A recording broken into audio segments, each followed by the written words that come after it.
Good Lord. Brett Major Lowen. Yes, that's his real middle name.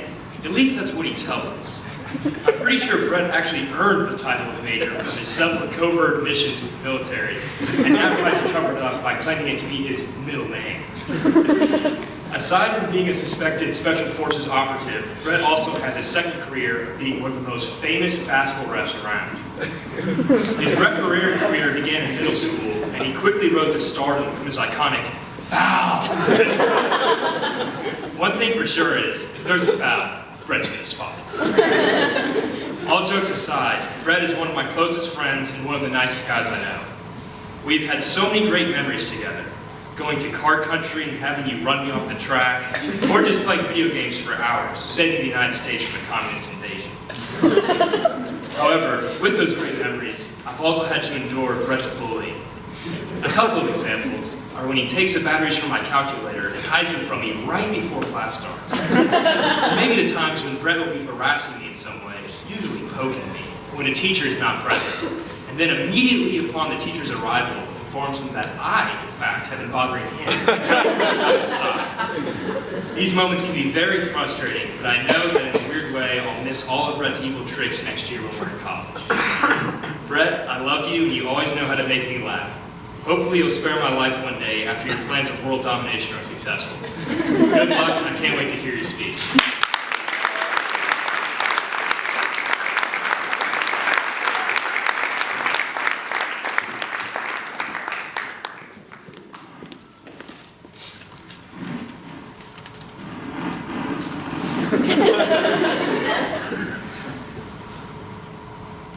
Everyone is familiar with the distinctive clacking of a roller coaster's chain as it drives you up to the initial drop, just as everyone is familiar with the old saying, life is like a roller coaster. It's full of ups and downs. What people may not be familiar with is the particular mechanism that creates the racket, the chain dog.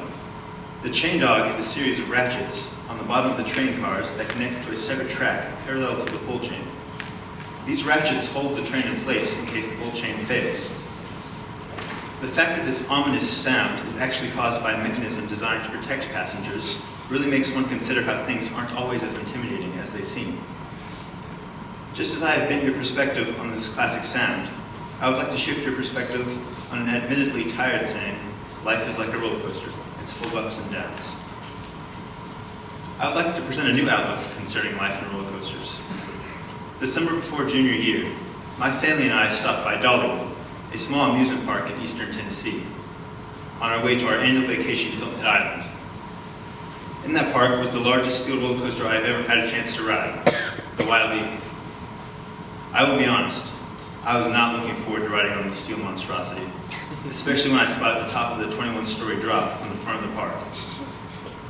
I don't think I'm the only person who gets nervous at the prospect of going nearly straight down in a seat suspended over open air. As my siblings and I made our way through the park, riding the smaller roller coasters and other rides, my inevitable voyage on the Wild Eagle grew nearer and nearer. My brain was preoccupied with ways I might be able to avoid this intimidating trial, but I knew my brothers would not allow that to happen. As anyone with an older brother or two knows, they tend to like to heckle you if you try to get out of something. Bradley and Brandon are no exception. If I had refused to ride the Wild Eagle, they would have bothered me about it for weeks. After an uneasy half-hour waiting in the roller coaster's line, we were up next to ride, and in the front seat no less. Perhaps as a last defensive mechanism to avoid this ride, or just a case of dry nasal passages. Before I knew it, blood was pouring from my nose like someone had just turned on a faucet. With my shirt and hands stained red, we exited the line. I like to think walking out of the exit covered in blood caused some people to have second thoughts. Or just plain scared them silly. Of course, after cleaning up and sitting down for a few minutes, we immediately returned to conquer the beast.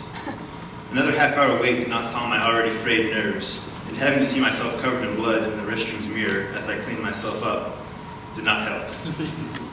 Then it was time. We strapped ourselves into the seats, and the coaster glided slowly forward and began its painfully slow ascent.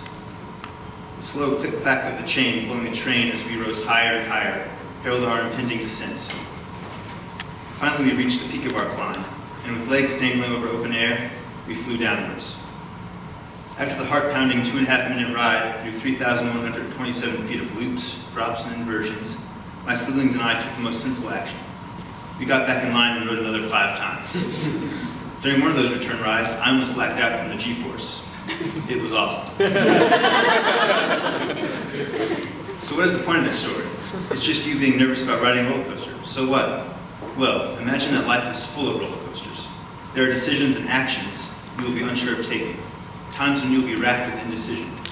You may want nothing more than to avoid these decisions, but it is usually only detrimental to yourself if you do. These decisions you might not be certain about undertaking could be minor, like whether or not you should learn to play an instrument or join a club. They can be things like having to move or trying to fit into a new school. When confronting these roller coasters, you may find yourself faced with long lines or even nosebleeds, just as you can encounter obstacles that make life decisions more difficult.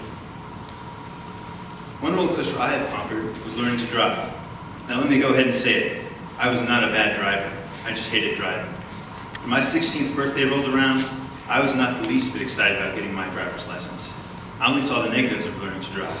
The possibility of crashing, dealing with traffic, and having to put up with less than competent fellow motorists. As a result, I did not bother to earn my permit until 6 months after my birthday. And when I finally went to take the driving test and earn my license the following summer, a year had passed. Even with my license, I did not drive myself to school at all junior year. I much preferred being able to sleep instead of being behind the wheel. As senior year came around, I began to drive myself places and make driving a routine activity. And I finally decided to drive my sister and myself to school. As I'm sure you are all aware, being able to drive gives you a greater degree of freedom that just makes you feel more in charge of your life. So learning to drive was like a roller coaster for me. I was reluctant to do so, but when I accepted my responsibility to drive, I realized how convenient it is, just like realizing that roller coasters are awesome and that you should ride them as many times as possible. This speech is a sign of another roller coaster that's coming up faster than I ever thought it would. I'm a senior, and this is my last year at collegiate, a school I have attended since I was in kindergarten.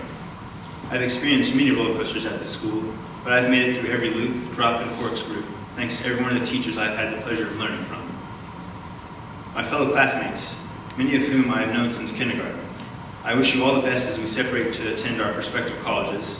I still remember embarking on the rides I were learning to read and tie our shoes. Finally, I would like to thank my parents, who allowed me to attend this school and have supported me throughout my years here. Without them, I would have missed out on many of the engaging opportunities I have had. Life is just a series of roller coasters, and it's up to you to choose to ride them. And remember, the chained dog's bark is worse than its bite.